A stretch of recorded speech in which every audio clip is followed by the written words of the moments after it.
Hello, every pony, and welcome back. And we are here for chapter 16. 16. 16. 16. Alright, anyway. Sorry, I've had some caffeine, and I'm sure some of you have started to realize by now what that does to me. So, I think we're going to pick up with chapter 16, entitled, I Throw My Hooves Up in the Air Sometimes. Sounds better in song form, but we're not gonna go down that road. Have you ever been subjected to the force that is the royal Canterlot voice? I wouldn't wish it upon any pony. Imagine standing in front of a tornado.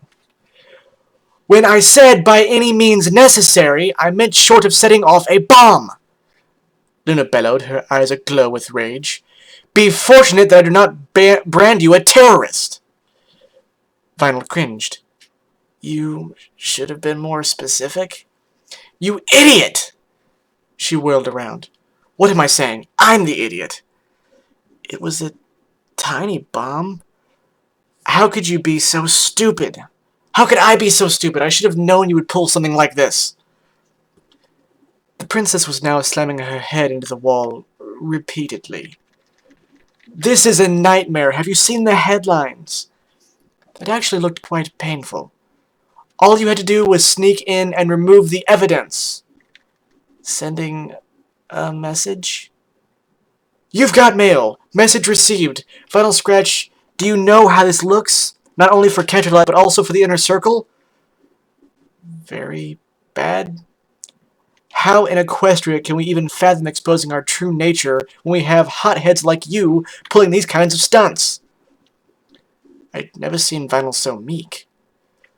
Would you care to blow up an embassy while you're at it? Final scratch? A schoolhouse full of foals? Maybe the local supermarket? Luna pulled herself away from the wall, baring her fangs. You are suspended from your duties as a cleaner until further notice. Vinyl wilted. Yes, Princess. It was hard to feel bad for Vinyl, seeing as Luna was right. This had turned into a grade A disaster for public relations. But in the back of my head, I was thinking of all the ways I could have prevented this. But in reality, what could I have done? Could I have really stopped her? Would it have made a difference if I'd come or not? I had known Vinyl to be a bit impulsive, but this was taking the proverbial cake. Perhaps things would have been even worse if I hadn't been there to keep her in check. Why was Vinyl acting like this?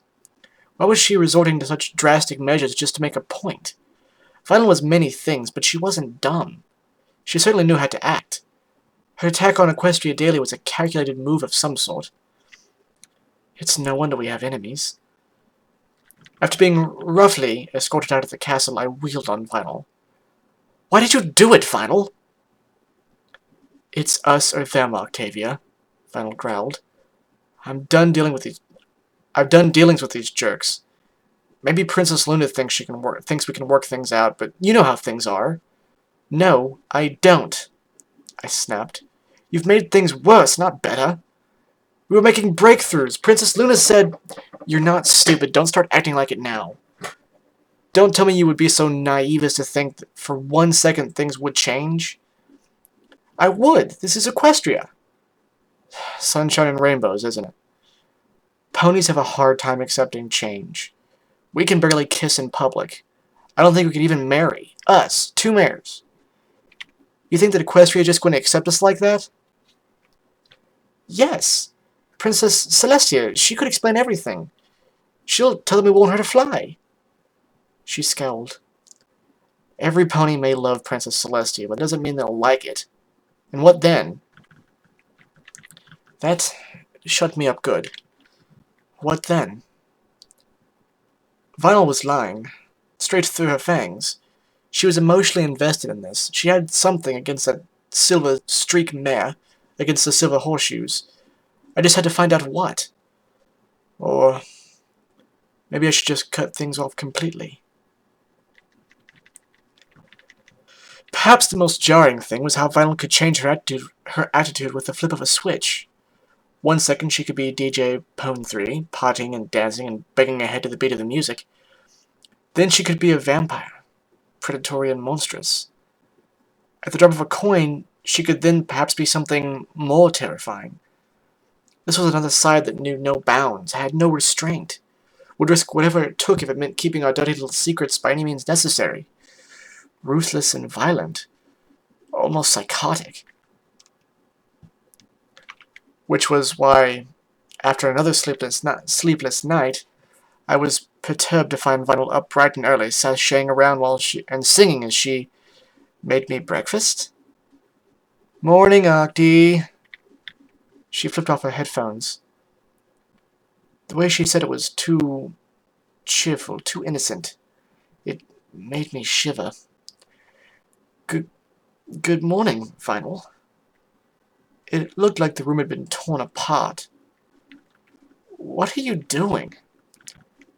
Oh, just some spring cleaning. She waved a hoof dismissively. It's November, I deadpanned. Well, better late than never.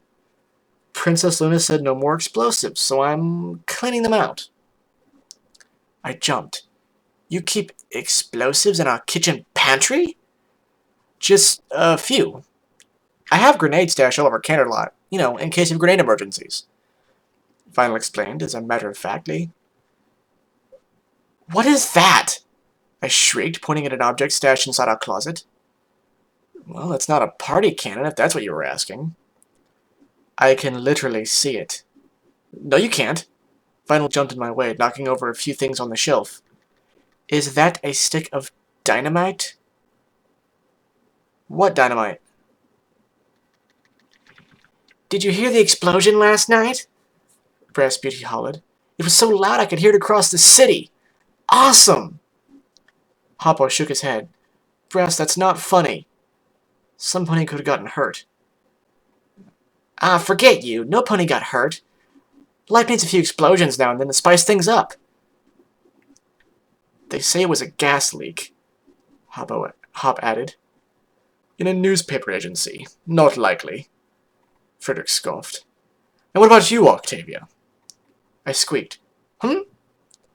You were the closest. Did you see anything? Well, yes, it was very loud, I stammered. It woke me up, quite terrifying. Liar. It was a white lie, harmless, completely insignificant in the scope of things. Then again, I suppose lies got me to where I am. I hurled myself onto my bed with a sigh. Life was complicated. Life needed a pause button. That feeling of laziness overwhelmed me. It was getting late. I yawned. Sleep now. Think later. My eyelids drooped. Hello? My voice echoed endlessly in the pitch-black darkness. I could barely see my own hooves in front of my face. I stopped myself from panicking. This is clearly a vivid dream, Octavia. You're simply lucid. I heard a growl. And it seems that I'm not alone either. How wonderful. Once I'd established that fact, I contented myself with screaming my head off for a bit. This felt real, too real. I was actually there, standing, able to move and feel the invisible ground beneath me in that void. I didn't like this dream. I much preferred the one where Vinyl was wearing socks and lavishing me with kisses. The creature slunk closer and closer as I scrambled back, my heart racing. My stomach lurched as I realized the inevitable result of what was to come. It narrowed its yellow eyes, sniffing at me. I could feel its hot breath against my neck. I shut my eyes, shrinking myself down as much as I could, until it spoke. Hi. The dark abyss illuminated itself with the flip of a switch. I now currently stood in some sort of white void, standing on an invisible plane, face to face with the wolf inside me. I blinked. Hi? This was the menacing voice twisting my thoughts? I shook my head. My dreams were getting stranger and stranger. Probably a good thing I'd stopped drinking. Good to know that my head is full of empty space. The lichen Octavia wagged her tail, panting eagerly. Hi, I said uneasily. My name is Octavia, she panted. I have just met you, and I love you.